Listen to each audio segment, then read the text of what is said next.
right, everybody, welcome to round three. Give me 1 second. Names are jumping around on me again, so let's get over to Magikarp here, and Yeah, we will see so round three. it actually looks like it's a Soldier's Mirror. So if I'm seeing this right, Magikarp's playing this Huru Soldiers deck, and Johnkkez is playing more of a tradition Soldiers deck, Yep, I think or yeah, just yeah, Soldiers mid range, kind of both. yeah, I think it's two faction versus three faction, but both players deciding to bring the soldiers tonight. A deck that was very popular in the, early on. I believe early on in the year. Sunny, I think did Sunny win? Was that the spring season? Yep. It must have been. It feels so long ago now, but I think Sunny won this season at the Yeah, very beginning with soldiers. yeah, I think it was maybe the fourth or fifth TNE, but yeah, that was definitely sweet. So kind of full circle potentially if it's able to win one of the early ones and one of the late ones. But yeah, the power base actually being John Cake has. So you have some you have seats and paintings along with Legion banner. So it's actually not that hard to be able to play the extra faction to be able to play Hythos being your biggest payoff. And we get to see one of the new cards. So Iron Priestess here is a 2/2 for 2. It's a soldier with Valor.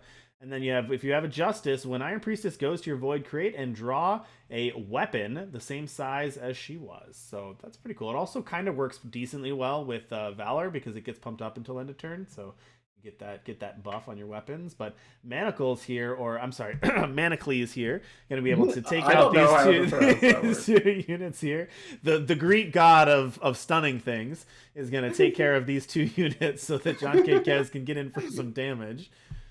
Is it spelled differently than Hercules? That's what I want to know. It's a fair point. I mean, you're not wrong in Uh, Argo's technique here.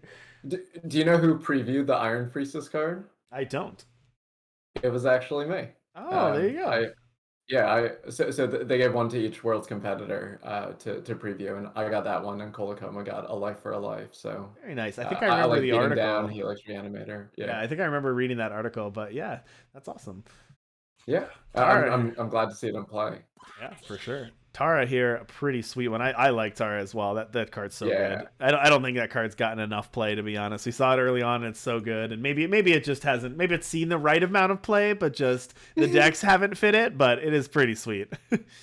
yeah, and we might be able to see. So sometimes you think that there's inherent advantage to playing more factions, and sometimes it's at the trade-off of consistency. I'm making the claim that the consistency is fine, but maybe the allure of playing so many factions and having a card like Auric Record Keeper instead of Tara might not necessarily be as good. Potentially, just Tara has a way of being able to turn around the game. Like, no, I don't know. Like, it's it's pretty interesting. And interesting here, the But Iron Priestess. I mean, obviously you spoiled the card, so you probably know about this interaction. But it's not when Iron Priestess dies; it's when it goes to the Void. So we have some yep. discard synergies. So you see Valise here, Bear Rider, draw a card, then discard a card. So discarding that Iron Priestess to basically get a 2/2 weapon in exchange for discarding the card. Nice little synergies there. And Magikarp just kind of tossed it in there. It seemed a little early, but Johnkkez was definitely ahead. I can always appreciate people saving time. I know I like I always kind of walk this line of okay, I value my time a lot, but if like the stakes are high enough, I'm just like okay, every inch, like just in case. What if their internet gets hit by a meteor? Like you don't know. Um, so The old internet gets hit by a meteor defense. I understand. Classic. yeah, Is that this you generation's never. dog ate my homework? Yeah, I mean maybe all this being at home all the time. And by this generation, I guess I mean your generation. Yeah, yeah, I'm getting old. Um, but are we able to see John Cake's list, or are we just diving back in? I Well, mean, let's dive I can back see the in, and aggro then matchup. yeah, we'll Yeah. pull up John Kez's here in a second. If they go to game three, we've got theirs. I'll get John Kez's up here as well. Okay. So yeah, Magikarp's hands. If this is your first seven, I'd probably mull, but if this is my second seven, I'd probably keep. Being on the draw, you kind of want something that breaks, like breaks being on the draw. So I do like that mulligan. So So Magikarp has shock troops in the deck. When you amplify, it becomes a 4/4, or it gets a weapon that makes it a 4/4. So how many amplify cards do we have? We have the Orange Jailer, and we have Vicious Overgrowth, along with Stormhawk Concoction. So it's a little, and along with the runes. So it's a little bit later. They're already your friend. Yeah, but I didn't see Uh, them on here. you just have too many friends. I mean, I they guess so. expanded the Oh, list. they're away. That's why. See this? They're away. I didn't know you Uh, could be away in Eternal. Well, look at that. yeah. I thought that only happened when you're like transitioning to signing online. Yeah, I don't know what that is, but well, maybe Johnkkez had to go get a drink or something. But um, there we go. Maybe a meteor hit their Oh, internet. you called it. You shouldn't have said anything. I think you jinxed the meteor call. Why don't we do this? Why don't we check out the deck list, and I will get Johnkkez up as you mentioned. Again, the fates. Um, I guess the fates decided that you just you wanted to see the deck list. Here we go. you mean the fates of Manacles? The fates of Uh, Manacles, exactly. yeah. Okay. So, well, once again, Johnkkez is kind of making this trade-off, saying, okay, I believe that Terius and Hythos and Auric Record Keeper are a lot better than just staying two faction. It's not that hard to play three factions. One thing that's really cool about the Record Keeper is it trades with the Pale Rider, but then you can make one of your units larger, like a 4/4 larger than the Pale Rider, which is pretty sweet. And I do like the math value that Hyphos generates. Like early on, it can smooth out your curve. Later on, it can just be a big beater, or just like be the tempo play of stunning, like kind of doing its own Iron Heart like impression. So I like that it plays during all phases of the game really well. Well, here we go. We are going to get our first look here at the Ursa Squadron. Another 2-2 for 2 with Valor, but this one, Valor and Warcry. Oh, your good friend is back. Here he comes. The Greek god of stunning is going to take out these two units for Magikarp, at least temporarily, and Johnkkez is going to be able to attack in, get that Warcry, get a little bit of damage in, start the train going. Not Magikarp's best hand. This hand's kind of awkward. You got 2 power already, you got 4 more in hand for an aggro deck.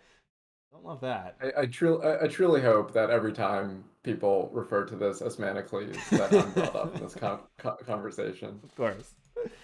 It's just Customs so great. officer, the draw there. That's the random soldier off of Argos technique. Yeah, not a bad one. If you're gonna draw a random soldier, customs officer is pretty good. Yeah, no, that's so we're kind of in an interesting board state where Magikarp's actually hand is situated to be a little bit more control. It's one of those things that if any of your units were able to attack, you could push this like advantage over time. But being able to get the board to parity and this customs officer might just be what the doctor ordered. So you're able to shove for 4 every turn while you're playing these permafrosts. Yeah, there you go. That permafrost gonna take out Valise Bear Rider, attack in for 4. It kind of was like the perfect Argos technique hit. All right, Yeah. Hyphos Reach Captain going to play out here, and it's going to be a natural 3/4. So let's see what Johnkkez decides to do with the Amplify. Potentially a stun here. No, just going to make it a 7/8. I mean, that works too. You just got to be careful of removal. Yeah, it would be a shame if something happened to this giant unit. The single giant But unit with no protection. Oh, and there's the permafrost. Man, Magikarp. What the perfect answer there.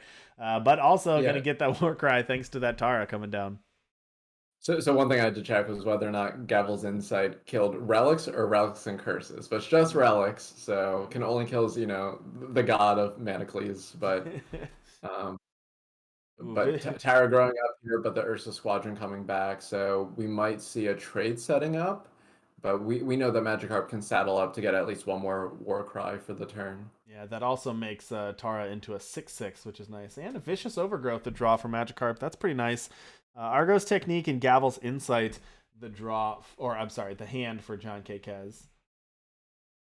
Yeah, so given the way your hand's situated, I really like just running up the saddle up. There's no real fast spells that Johnkkez can have here that would punish you, so you got a nice clean hit with your tower before potentially trading with a bunch of tricks from Johnkkez's hand. The only things that can happen are +2/+2 effects. So The problem if you run out this 3 damage is if they have 2+2/+2 effects, nothing happens. But you can still just saddle up, so you can get one of them out of the hand, saddle up, and then shove. So you effectively just always trade this overgrowth for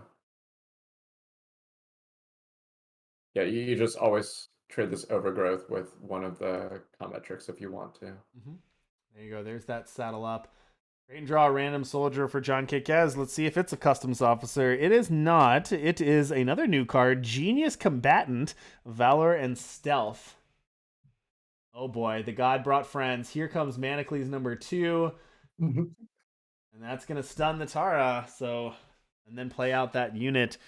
And here we go. Now Magikarp needs to draw something because these units are perma-stunned unless can do anything about it. Rune of Trickery for Magikarp. Yeah, yeah, and it looks like I'm double checking that Magikarp doesn't have a way to ready or off their own unit, and yeah, I just don't think that that's happening. So Nice top these are deck for all Johnkkez. Someone call the janitor, and he shows up. Here comes the 5/5, and then flipped. One of the other new cards here as well. Terius, Martial Master, 3/3 Aegis Valor. When it hits the enemy player, create and draw a 1/1 Awakened with Valor. Pretty good. And that's going to be enough. Magikarp going to toss it in, and Johnkkez going to take that one 2-0, and that's going to put Johnkkez at a 3-0 start. So pretty nice start for Johnkkez to start 3.